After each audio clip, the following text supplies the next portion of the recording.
Don Aaron, Hey, we're here. we're here. You know, it's something magical that's been happening lately. People have been asking me, what on earth is the House of the Art of Dreams?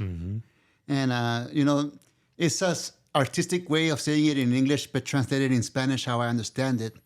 Because la casa, the house, is my body, is my physical body. And the art of dreams is my dreaming mind. Everything I've, experienced and learned in life.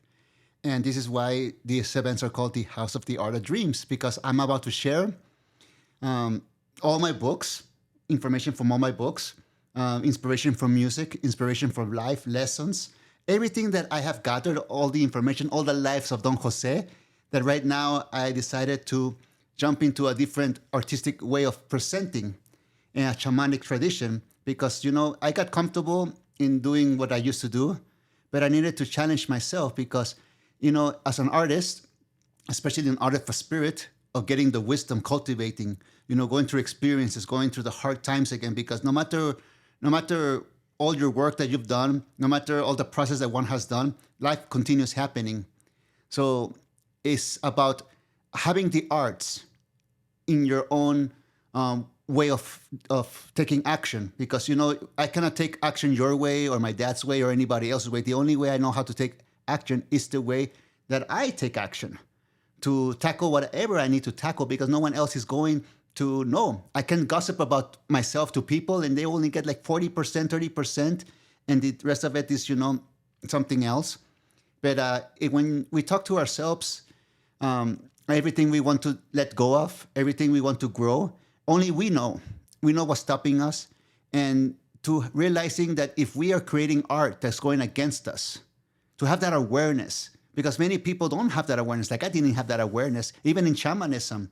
I was sharing shamanism and people learning it, that they didn't want to grow. They use it as a sanctuary for an identity, to escapism. And then I saw the whole world, and the whole world, is a shaman process or a swami process. That's my training. I don't know any other training, but that's my training. But when I begin seeing the learning of life and letting go, it could be psychology in alcoholic and double A, in NA, or any other religion or mystery school of wisdom, or people who do any kind of ceremony to tackle this. But there's nothing more powerful than honesty.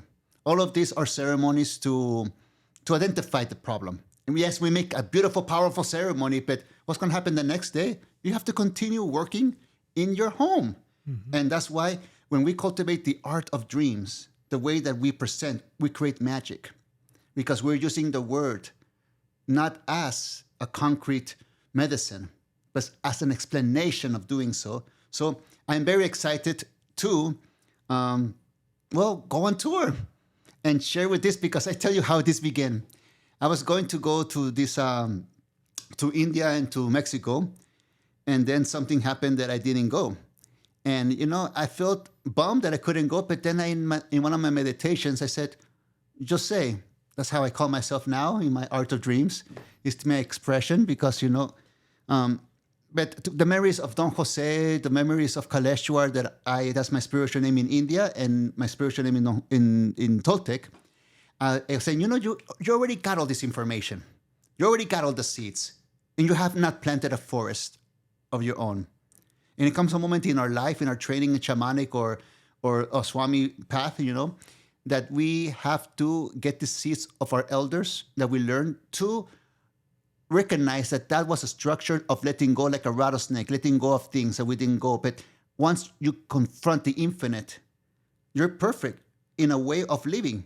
And I don't mean perfect as a human or what perfection it is. No, you know that you're just nature, you're just a living being, that you have the memories of the sinner, of the saint, or whatever you want to name it. When I mean saint and sinners, I mean people who go against themselves and against life, and the people who support life and support themselves. So words are very tricky.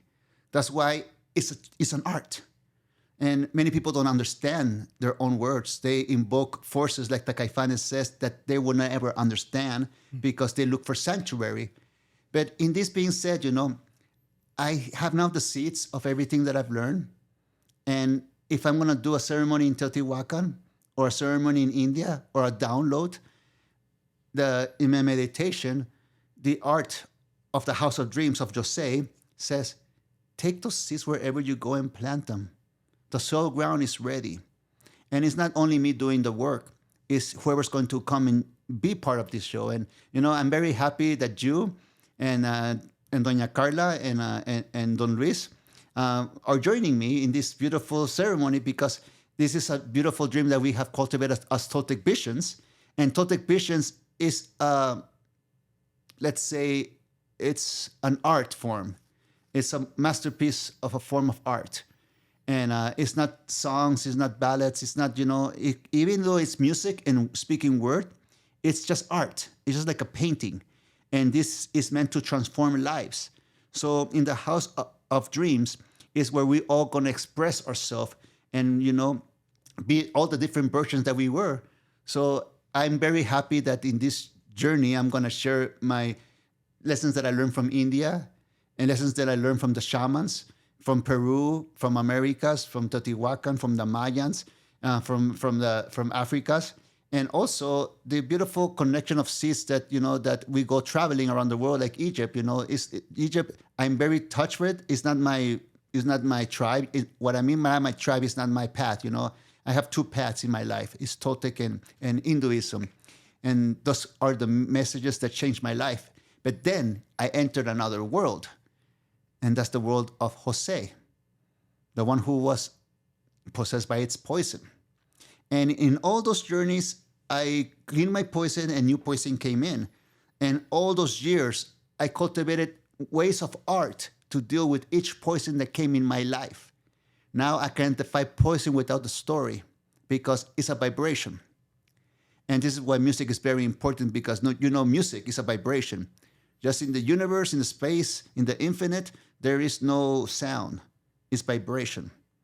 That's why the power of song and sounds as human is so powerful. And when we begin having this sound and putting it into words, we begin to, create art. Because one day we're not going to be here, but what's going to be here are stories. Like the stories of our elders, how they overcome their dream. But the thing about these times and the past ones is that people become obsessed and fanatic. It's escapism. That's why many people give a bad name to swamis and to shamans, because, there's a lot of people who look for sanctuary thinking with that title, they're going to escape their thing. The thing is that the illusion doesn't care what you are. It's going to get you one way or the other. So that's why I said we're all working for the same boss. But in these new path that we're doing for the House of the Art of Dreams is about letting everybody know that they are a house and their mind is a gallery of art where they create their dreams, where dreams are born like an antenna. And the beautiful thing that I love about Toltec Visions is don't mess up the dream. Don't mess up the dream. You have inspiration, you have something you want to do it. Don't let it eat you alive.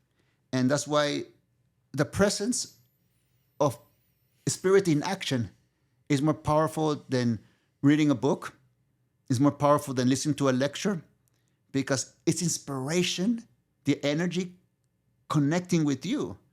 And in that moment, like a music concert or a movie you watch or something you see from family and friends or a loved one, someone you admire, when you see someone's transformation or story of life, it inspires you to do what? To make art with your life, to get yourself out of a living space or create something new. Because once you are in a path of self-service and honest self-service, it comes a question, what am I going to do now? What am I going to create now? And this is the beautiful thing about being present, like if we're going to live forever, like my father says. And one of the assignments that he gave to us, I gave it to you as well, is to live every day like it's our last day. So when we begin living this way, something magical begins happening. We want to tolerate things that go against us. We want to tolerate poison for many people. We're not going to judge them. We just know that dream is not for us. They're in a different vibration. And they're not even really knowing when they're attaching to their suffering or they're abusing, a sacred tradition because they're in pain. Like I was in pain. But once I begin having my own medicine with my own words in the art of the House of Dreams of Jose, I begin to understand the world respecting it. That's their dream. I have only one responsibility, and it's my life. So if I'm going to have one day to live, I'm going to do everything that I want to experience. So with this being said, this is when I'm never going to stop being a shaman or the Swami order, but I am now in a point that I don't need those identities to know what I am. I'm life. I'm energy. I'm just a light, like a star that come into this world just in a blink of time to experience it. And of course, when I arrived, I lost myself like any other ancestor before me. And the trick it is to find ourselves, not who we are, what we be, but simply knowing that we're just life with a mirror of everything we have, seen that domesticated us. So we begin being free. We respect any relationship that we're going to be in now and tomorrow because of the past relationship that we had before. So this is a beautiful thing that I am very happy to be part of. When you first told me about the title, The House or the Art of Dreams, at first I was like, well, what does that mean exactly? It's just like a mouthful. It's like you're trying to say so much, and I'm sure you got the same advice from other people, but it's what you wanted to do. And when I think about what that title means, it's exactly what we were talking about. There's a house, and inside that house, there's creations of dreams. So let's say you go in one city, and that city is going to experience all the dreams that come out that particular day. But you're the house. We're the house. Whoever goes with you. It's like a sanctuary of dreams. And it's beautiful. And so I'm grateful that I get a chance to share with you. Sometimes I wonder, what are we doing here? It's your show. You don't need anyone to help you. So, you can go on stage and just be yourself and do your thing. But it's grateful to be part of this beautiful creation. And here's the thing. Sorry to interrupt you in this moment, but it's not my show. For a shaman or a swami to hit a certain point is to not be alone, to find a tribe who live their own way. There's no one higher or lower. And in this tradition, they always say there's a teacher and apprentice. But, the elders are always going to be elders because of the experience they had.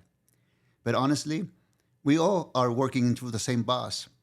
And we all deal with certain things. And when you get like different points of an organism, like the heart, the liver, you name it, the body, when you get it together, it creates one body.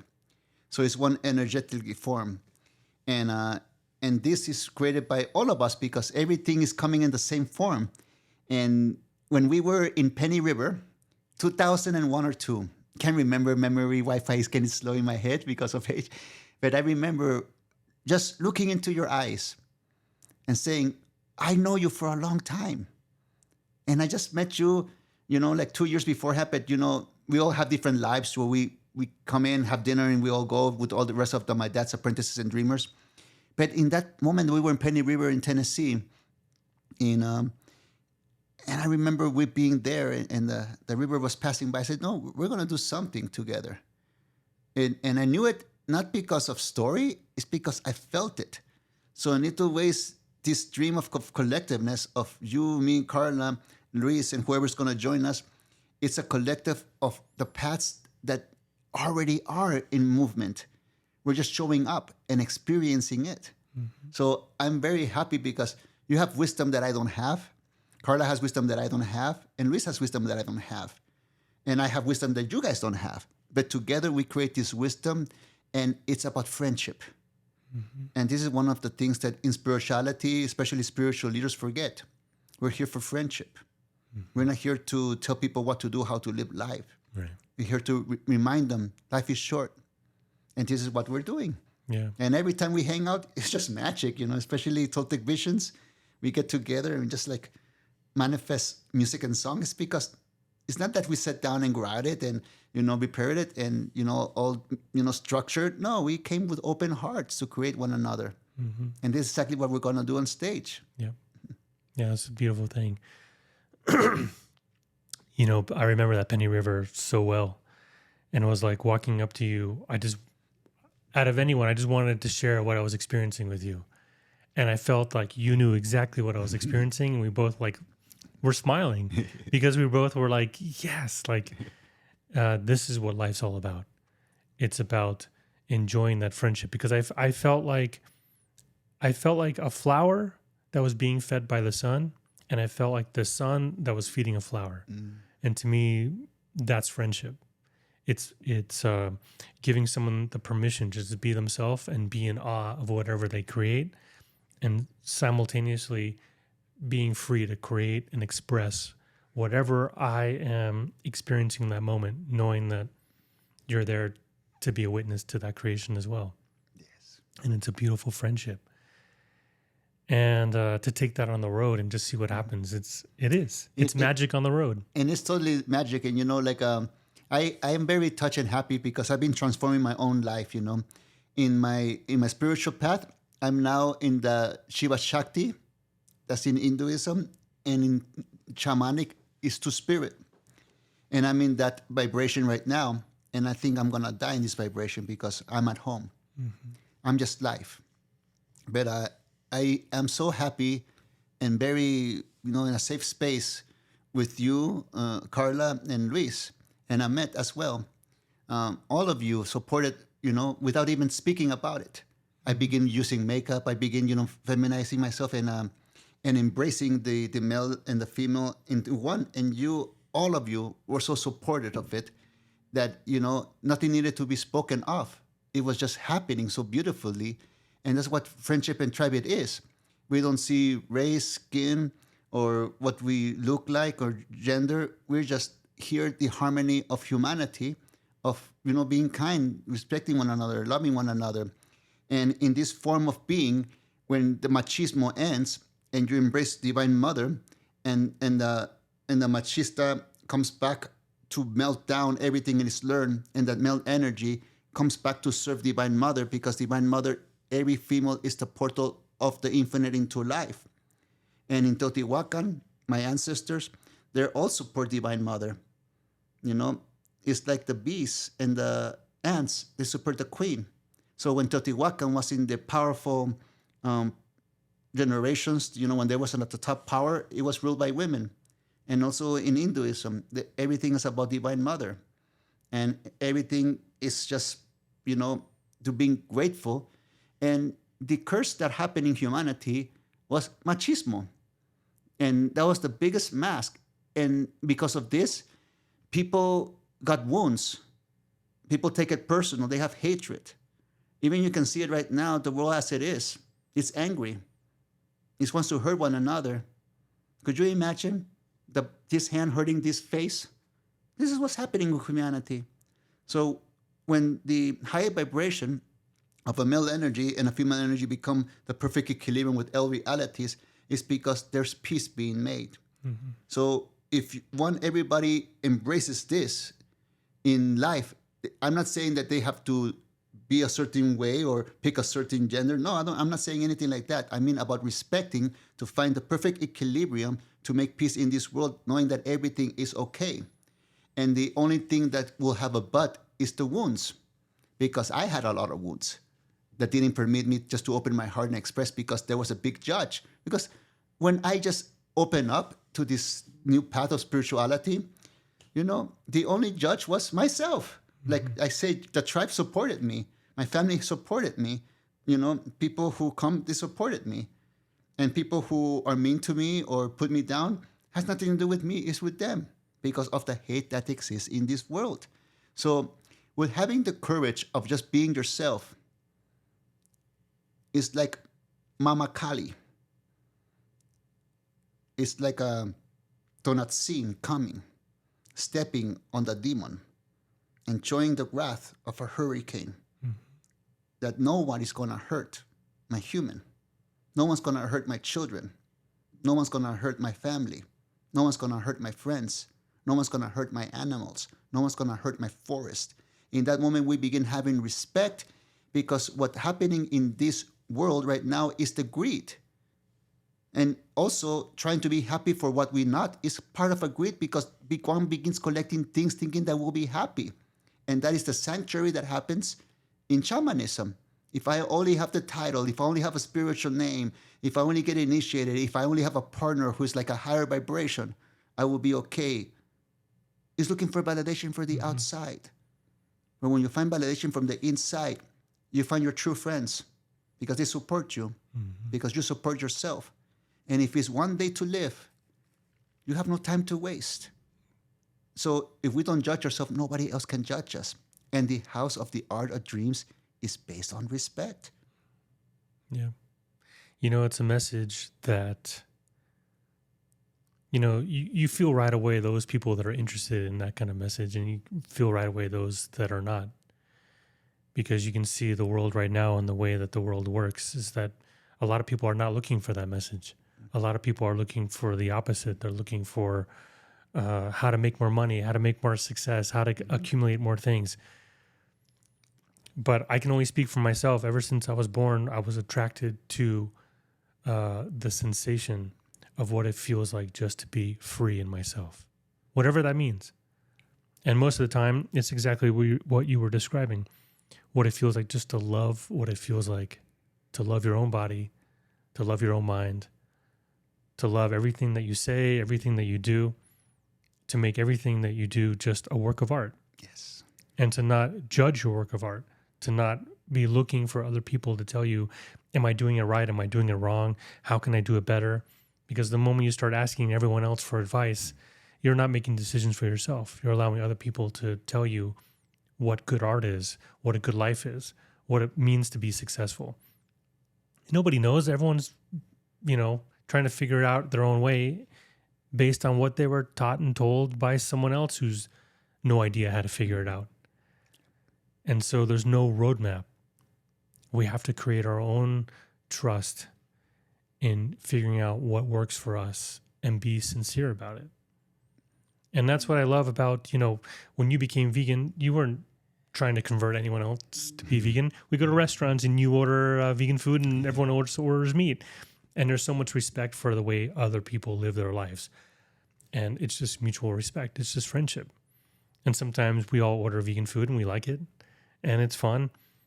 But to see how you treat yourself and how you express yourself and how you're loyal to the sincerity just to be yourself and to witness that and respect that, it's inspiring.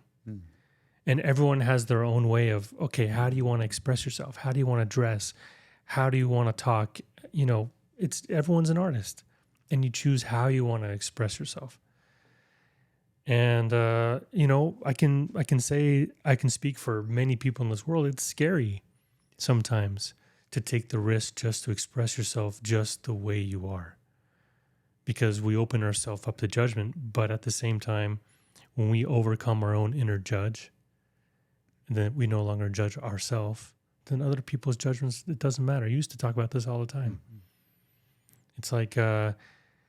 It's like actors go out on roles and they get turned down so many times that they just get used to the rejection process. That it's just part of life. It's not personal. Yes. There's someone else that they're looking at. It's not about you. And you get used to, okay, the world is taught to judge. It's not personal. It's just the way the dream works. Yes, it's about wanting to control. Mm-hmm. And there's nothing to control in this life. It's about surrender. And when we surrender, we're not pushing our dreams into somebody else to prove ourselves that we're right. Mm-hmm. You know, there's something beautiful that Brother Ahmed, fellow Toltec Vision, for everybody who knows, Ahmed is a band of the band. And he was sharing a beautiful story with me. It was his son. He wanted a beautiful bird. You know, he wanted a bird. And he said, well, you have all the birds in the world. They're all are yours, you know. All the worlds that are free are yours, you know. No, but I want a bird. I want a bird having the house. And he says, why do you want to put a little bird in a cage? Why do you want to put where, you know, it's supposed to be free? Once you cut flowers from a garden, they're dead. They're not going to blossom the same way. You have to let them be free as well. And he was giving me this beautiful advice and lesson about life, saying, humanity wants to put a bird in a cage because they're putting themselves in a cage. Because we're domesticated to live that way. And to control somebody, we want them to be in our cage. And sooner or later, that is a hell. That is a prison. We're meant to be free, love freely. And, some dreams are not for us. We don't have to beg or say it out loud. We just understanding, respect, and we move on. But nothing belongs to us. Just like the other day I was in the airport, the plane was delayed. People were getting upset that the little girls, who were working, the young women, that were working in the counter. And, they have no control of the plane. They have no control of the pilot. They have no control of the airport. They're just following orders. And people are throwing their poison because they want to control their flights. But in the airport, you don't control anything. Even when you go with your IDs and stuff like that, you're just there to take a flight. But you cannot control if the weather's bad. And this is the same thing about life. Why should we get upset when things are not going our way? Sometimes when things are not going our way, it's a direction that we hit a wall to turn left or right or backwards, but we continue on moving for a dream that is for us. That's why following inspiration is the most beautiful thing. But if we put ourselves in a cage, like Ahmed was telling his baby, we will never follow inspiration because, let's say, we sacrifice our inspiration and then we begin eating ourselves our life. Then the art, it gets so buried and it hurts. That we begin being angry and telling people how to live. And I see many people who are, not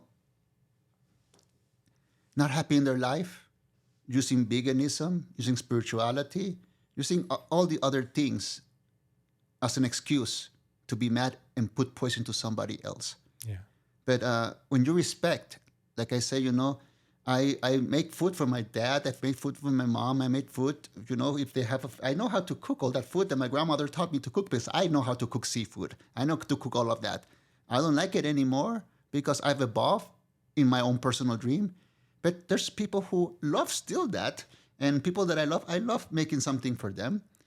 As the same way as gratitude and generosity, you and the rest of the family and friends, you join me for a vegan restaurant. And some people in my life have turned completely vegetarian because of the respect, because it came from their own choices, because it's inspiring. Like I got inspired to live a certain way by one of my favorite singers, Stephen Morrissey.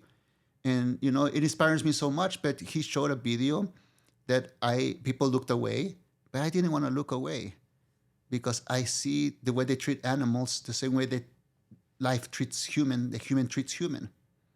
The moment that we begin changing that way of life, everything begins being, even in an energetically form, it cleanses you, not in the physical body, but consciously, because there is no guilt anymore.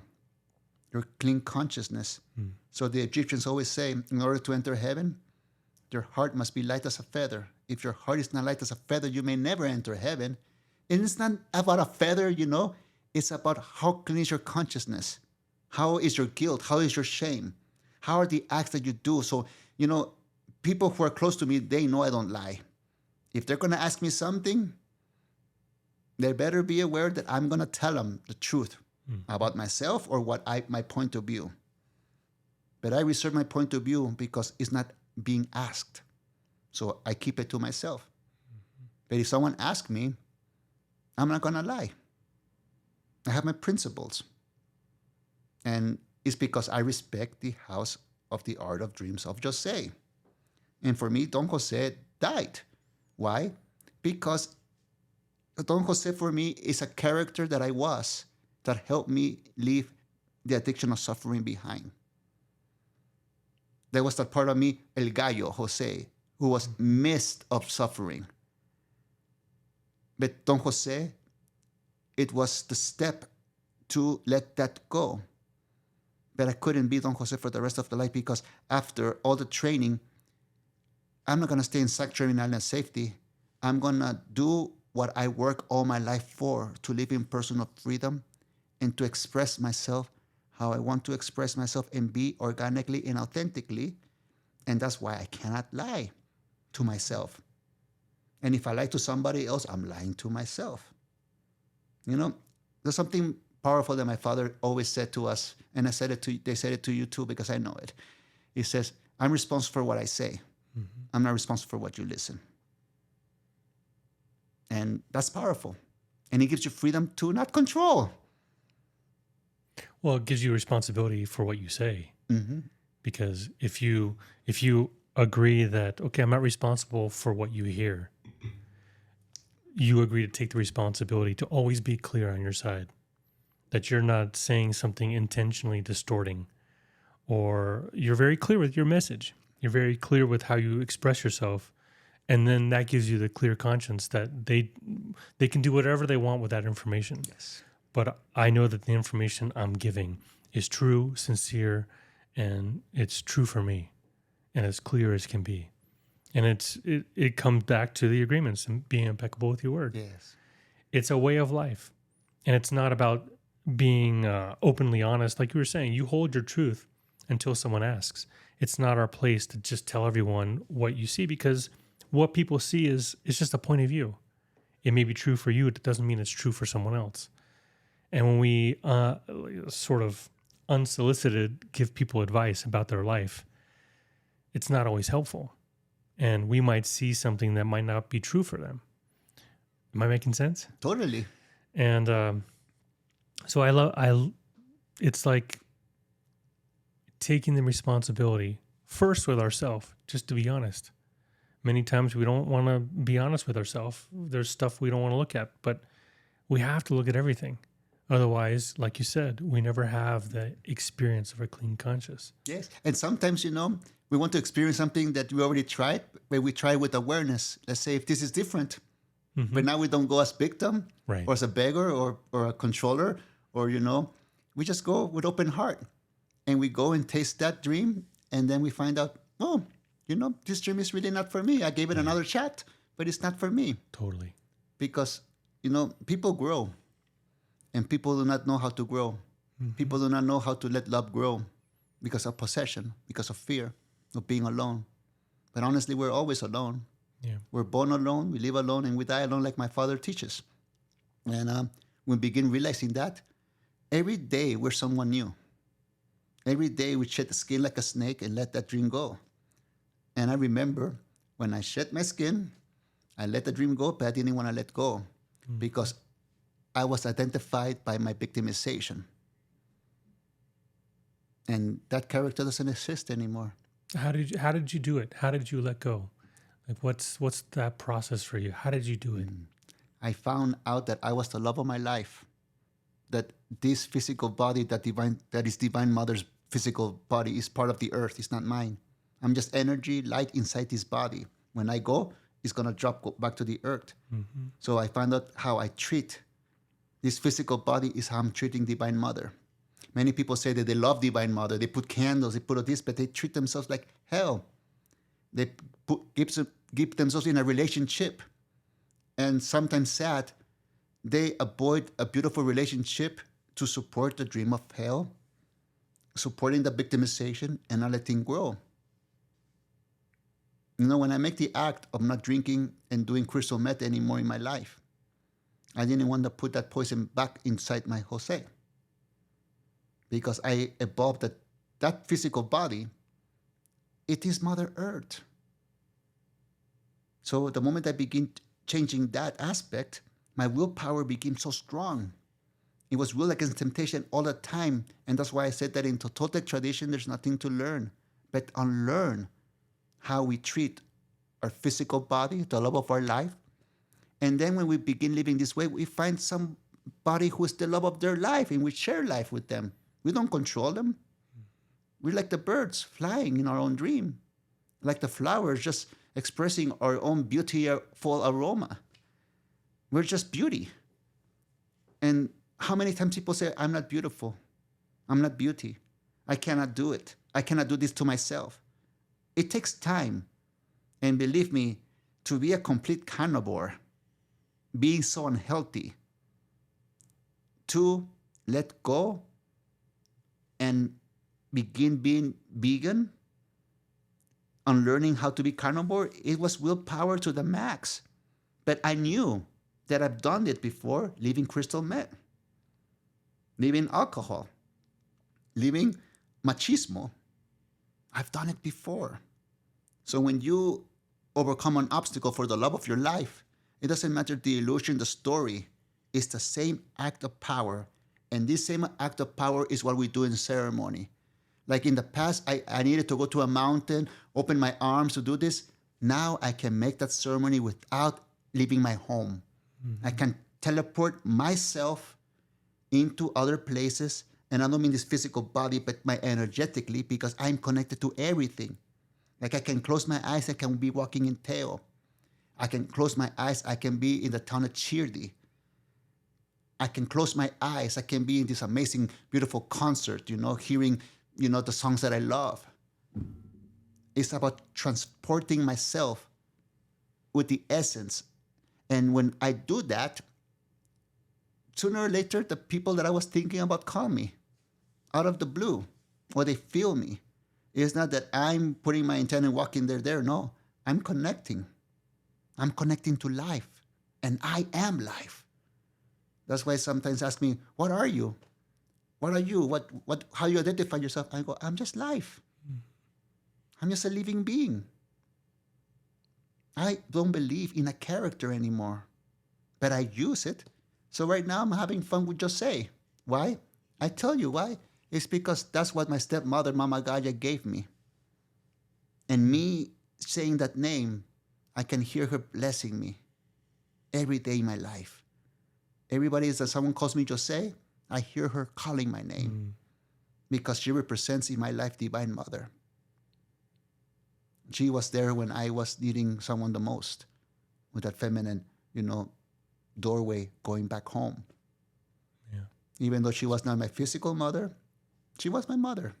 As Doña Barbara is my mother, and my birth mother, Mama Coco, is my mother. I was blessed to have 3 mothers in my life for different parts of life of my father. But they all love me, and they all teach me things that they knew themselves. But every time I hear Jose, I'm remembering when I woke up in India. I was with my friend Drea in the river of Ganges River, when I was looking in the eyes, and all of a sudden, Shiva Shakti, that energy, came through me so strong. In that moment, I knew that I had to let go of something that's been stopping me all my life from blossoming. And it's the dream of machismo. The one that pretends the mask, the one that hides the beauty, the one that suppresses, itself, like a butcher butchering itself. Because the male energy is so powerful as well. It's a guardian. It's at service. It does everything for Divine Mother, like I do for my mothers, my sisters, for myself, serving the planet. One day I'm not going to be here. And who cares the memories of Jose? I give Jose everything that makes him happy so I can do my work. Because Jose is just a character that I'm not anymore. But many people know me from Jose. They have the secondary characters invested in their dream. And I communicate with them. And we grow. Like sometimes we have friends from junior high, high school, to the 20s. And we have family members well, but we all grow. And sometimes when we get together, we just talk about nostalgic moments, the past, which is beautiful. But we all have different futures now. Some of my beautiful family and friends have children. And they are now like my nephew just turned 20 years old. And it's beautiful. But, my brother has his own life. And every time we get together when we tour, it's like we're back in high school in that secondary character. But we all have our own journey now.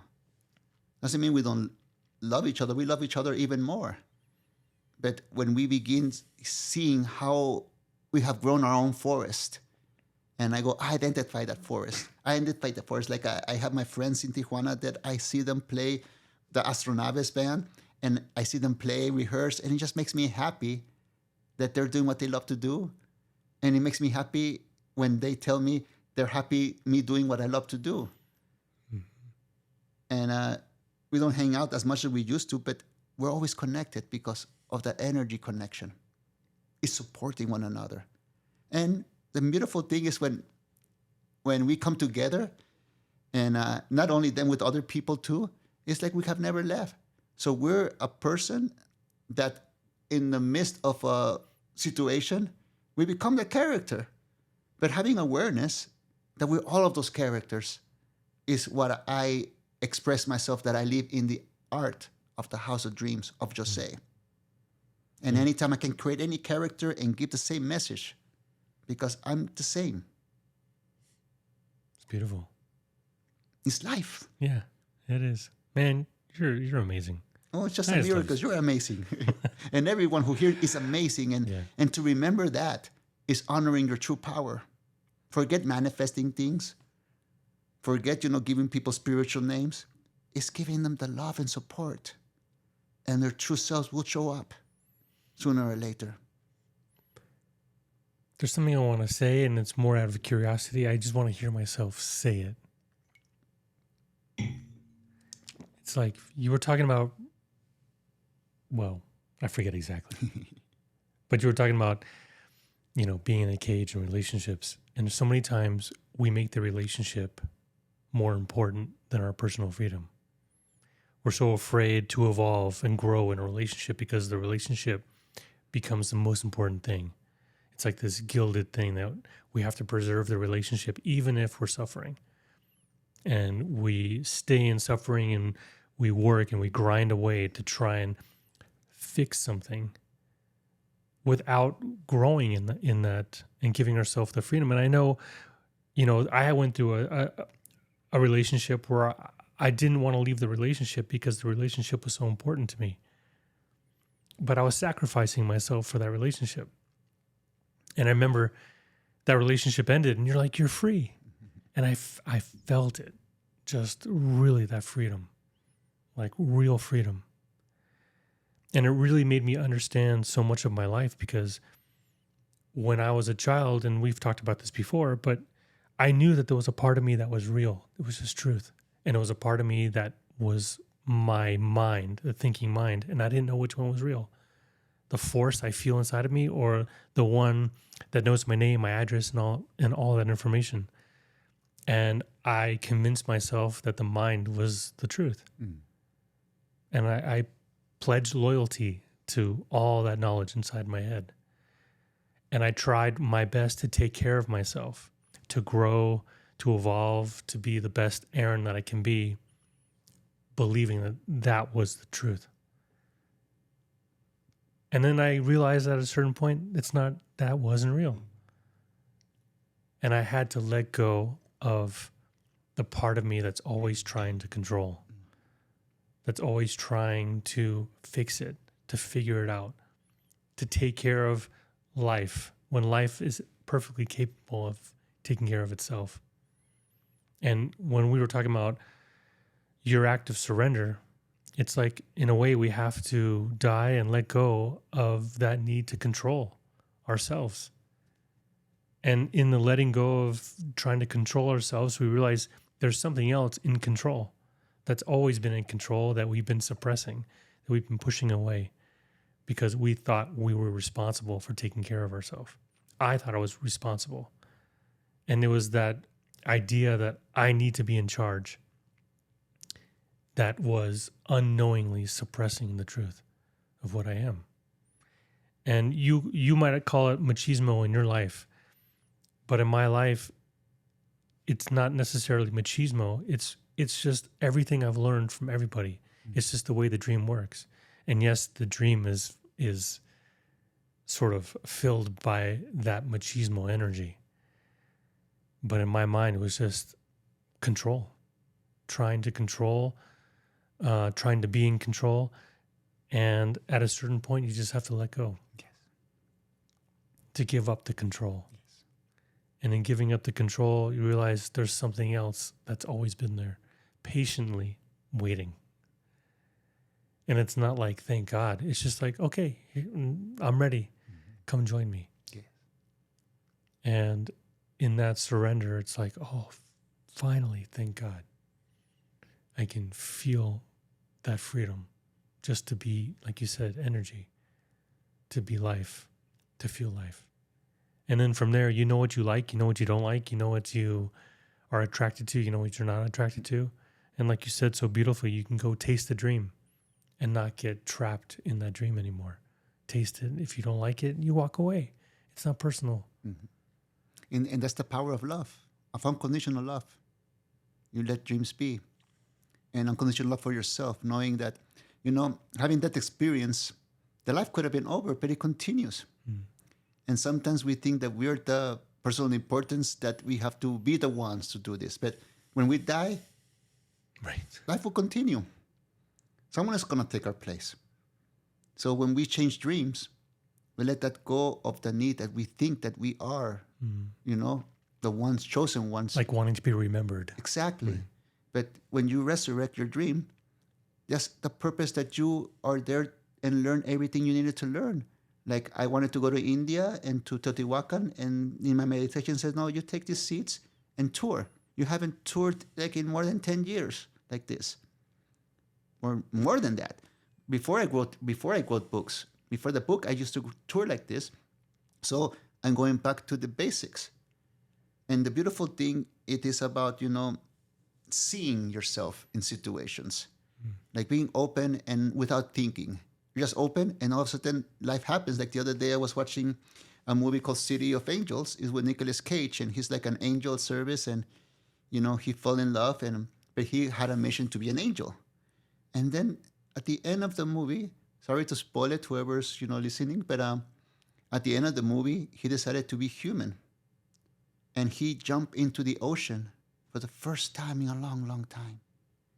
And all the angels that were in the rooftop of Los Angeles looking at the sky, they looked down at this angel that freed himself from the service that they were taught to be. How many times do you feel you've done that in your life? Many times. And like, I was the little bird again, putting myself in the cage. Why? I was domesticated. It's like, let's say a person that's been married for years, and is not the person that was in control, it's the person that was in a cage. The one who kept them in the cage died. Now that person is looking for someone else to put him in the cage, or put her in a cage, because that's what they know. But when you realize you're not meant for a cage anymore, because life can go in any moment, especially when I lost my eyesight, I begin to just enjoy everyone's eyes. Because before I used to look down on the floor.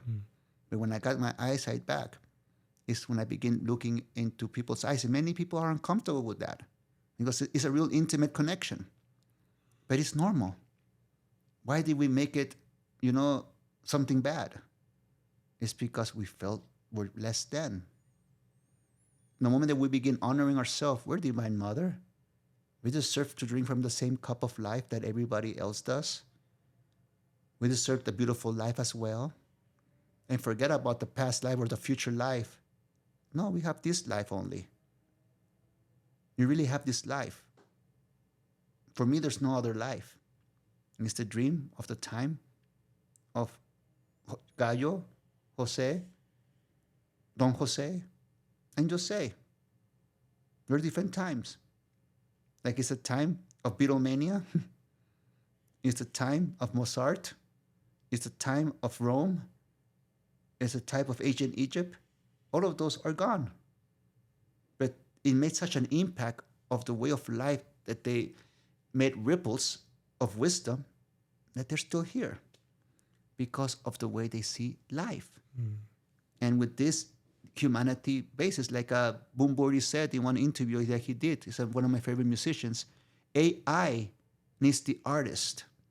AI needs the human to document their life so it can be put into the pool of automatic creation of a robotic and computer things. But without the human experience, that other thing cannot be. Why? Because the human created that. And this is the thing. We humans create such beauty, and other humans put it down because they don't see the beautiful thing about it. I love music, I have to say this. And Bjork is another one of my favorite musicians. And she said one time when people were putting down electronical instruments, computers and keyboards, when they were putting it down, he says, these people are just talking bad because, they're comfortable in a certain way, they don't expand. But a computer, a keyboard, sound effects, they need a human vibration, spirit to give them life because it's an extension of the art. Now, let's say I would just be shaman and not do anything else. I would not touch Hinduism or Christianity or any other tradition. Is self-importance, is arrogant, is disrespectful, and it's like any other cult, thinking that they're the chosen one and they have following. The truth is that all of that was invented to tackle the addiction of suffering. But at one point, somebody saw the power in it that they corrupted to manipulate humanity. Mm-hmm. Because they manipulate themselves. The moment we no longer manipulate ourselves or want to manipulate humanity, we're free and we're authentic. Because let's say someone gives us, the dream of hell, and we live in hell until we realize, hey, this is not my dream. Someone gave me this dream. I go back to the dream master. Here, I give you the keys of hell. Hey, but you're the ruler of hell. Not anymore. I woke up. This is your creation. You gave it to me. Drop them if you don't take them, and you walk your dream. And I tell you, when you do that, you will meet people who support you, who admire you, who adore you, who support you, who really see you for who you are. And it's just life, a clean mirror so they can see themselves and feel comfortable. That's why I love animals, because I mean them no harm. I can connect with them, speak their own language. And it's not Spanish or English. It's vibrational sounds. I begin mimicking them. But I have a feeling like creating music and singing. When you sing and create music or speaking words, it's a feeling behind it. The air that gives the instrument, the flute, or the harmonium life. But we know what energy we're putting into it. That's the difference. Mm-hmm. And that's why, when we met, and we knew the vibration more than the words. We knew that we were good people. And we met Luis, is good people. Carla, you marrying my cousin, Carla, and having a little baby with her, it's just beautiful because you two are the frequency of peaceful, kind people. And with Ahmed and the band coming together, it's just, many people talk about what's the point of a band to make gold records, to make this? No. For me, we already make it. It's having a friendship that supports one another, that inspires one another. That when you're tired like I was, when I arrived to Los Angeles last week, I hardly slept, but when I arrived, I was super tired. Even my eyes were red, But when we got together, I got such happiness that I arrived around 10 o'clock at Luis's house, and we played music until 3 a.m.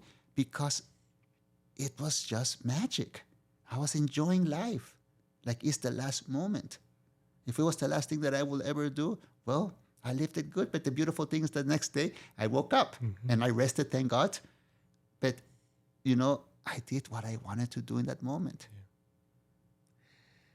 It's a beautiful thing about just being an artist in general. And like you say, imagine today's your last day. What would you do with that day? And it really puts things into perspective. Don't waste your time every single day. And there's something beautiful about just the, you say friendship and the creation of art, like the feeling of creating art is so satisfying. The sensation, like you said, you put the air into the instrument. It's like whatever you're doing, whether you're painting, whether you're playing music, whether you're speaking, it's like there's some force that's passing through you, and it feels so exhilarating to express yourself. And when you do that with other people, simultaneously, you're experiencing other people expressing themselves while you're expressing themselves. It's magic. It's magic to feel that sense of freedom with friends. There's nothing like it. Yes. And yes, we can put our attention on making an album or making a work of art or what's this painting going to look like when it's over. It doesn't matter. What matters is the experience of creating it. Yes. And then when it's finished, you can feel all the love that went into the creation of a painting and the creation of a song. You think about being on stage and talking. You feel about meeting a woman for the first time and what that first kiss feels like. It's not the thing. It's the experience of the magic of creation. That's the most amazing part of art. And so us getting together and just creating whatever amazing thing is being birthed. It's the experience of it it's like my favorite part. Is like you said, just the feeling of being around each other and seeing the smile on your face, on Luis's face, on Ahmed's face, like the Cheshire grin of just like, this is amazing. This feels so good. And it's like being a child and being so excited to be free, to paint with words or paint with sound or paint with actual paint, whatever it is. It's the expression to not be afraid, just to express yourself in whatever way. And that's, I think Luis was talking about this too. What it feels like to have friends that just let you be free to be yourself. And I don't want to speak for Luis because he can say it in his own way, but for me, to feel friends that give you the permission just to be yourself, then it invites you. Any resistance you feel, is you. If there's any resistance, it's not from our friends. It's from inside. Yes. And then it's like, okay, how do you let go of this resistance? And then you just start jumping and dancing or playing or you just let go. And all of a sudden you feel the freedom to like be that child. Yes. And in that moment we become a tribe because it's a safety zone. It's a tribe. And something beautiful about experiences, especially like sometimes we wait for one experience, like you said, like you taught me.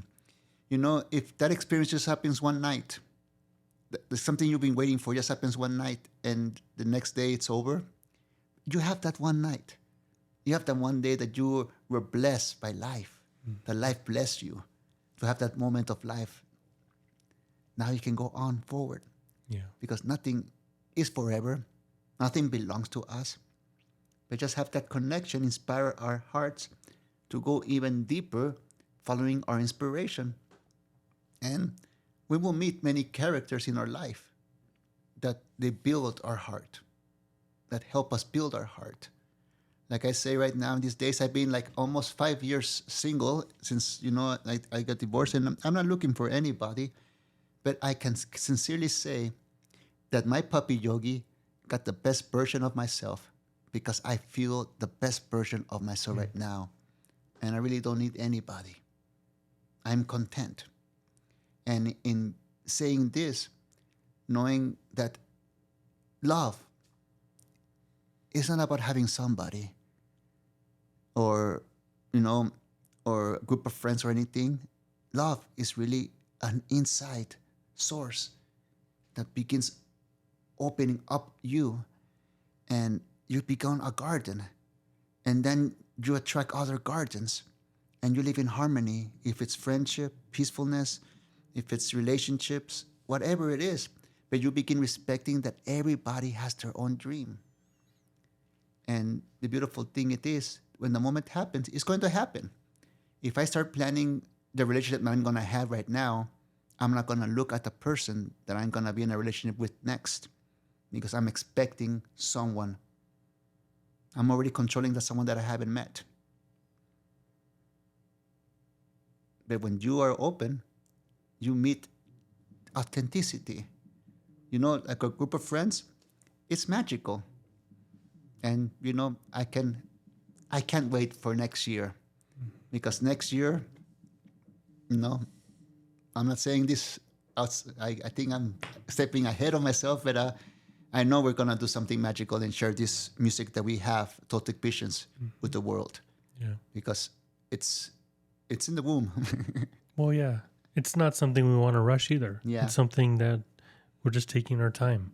which is the most beautiful thing about it. So many times we want to like jump into something right away and just go for it and go for it and go for it. But I think there's something to be said about really savoring and doing something and taking our time.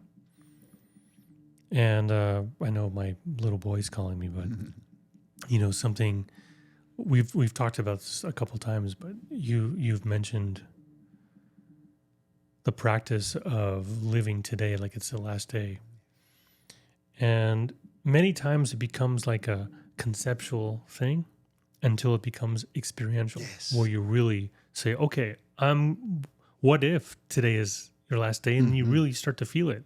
Like, oh, wow, this could be my last day. Do I really want to be doing, like, spending my energy this way? And you start to prioritize, oh, wow, I want to spend my time with my boy in such a special way, to really give him, like you said, the best of myself, to give my wife Carla the best of myself, to give my dad, my mom, my sisters, my friends, the world, the best of myself today. And if I wake up tomorrow, it just continues. But why waste a single moment creating something that doesn't feel genuine or sincere? Why pretend? Why lie? Why put energy creating something that we don't even want, that we're going to have to change our mind anyway? Create something that we know we're going to love doing, because when we put love and passion and inspiration to what we're creating today, then that just builds, and tomorrow we wake up excited to continue. Excited to continue. And it's such a beautiful way of looking at life, and really focuses attention on things that aren't working. And instead of like sweeping it under a rug or being resistant, it's like, okay, if I died today, this is not going to be a problem tomorrow because I won't exist.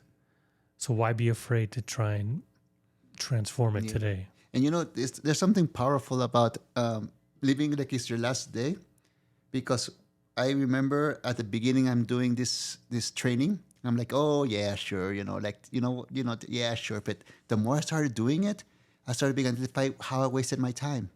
I have no tolerance to talk drama, poisonous things, debate. I have no time for that. I just want to enjoy every moment that is powerful in inspiration, to create, to live, to experience.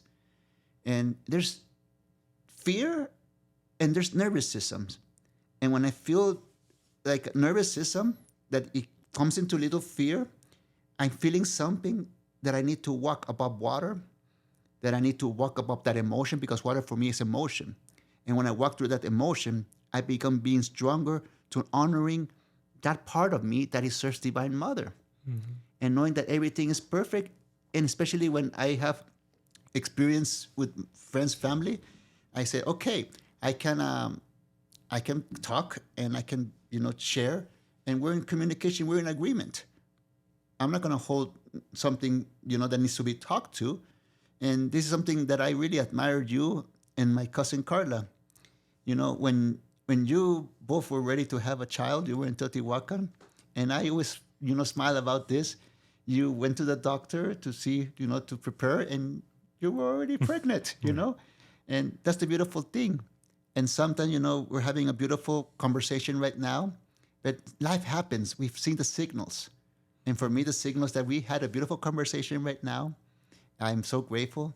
But my nephew is calling, and for his little world, it means the world when you answer. Yeah. So he basically said, I really miss you. He said, I miss you, Daddy. So I'll give him a call and see how he's doing. It's always a pleasure to talk to you. And I mean, same ways, brother. We do this all the time, like with coffee or with, other things, but it's a pleasure to be able to share it. Well, it's an honor to be an ally, and it's an honor to serve the same boss, and it's an honor to create and to have this beautiful friendship. And, likewise, it's part of art. You find your tribe, and you just go forward. And I am so excited for the love and wisdom we're going to share in the House of the Art of Dreams tour. Thank you, brother. You got it. Thank you.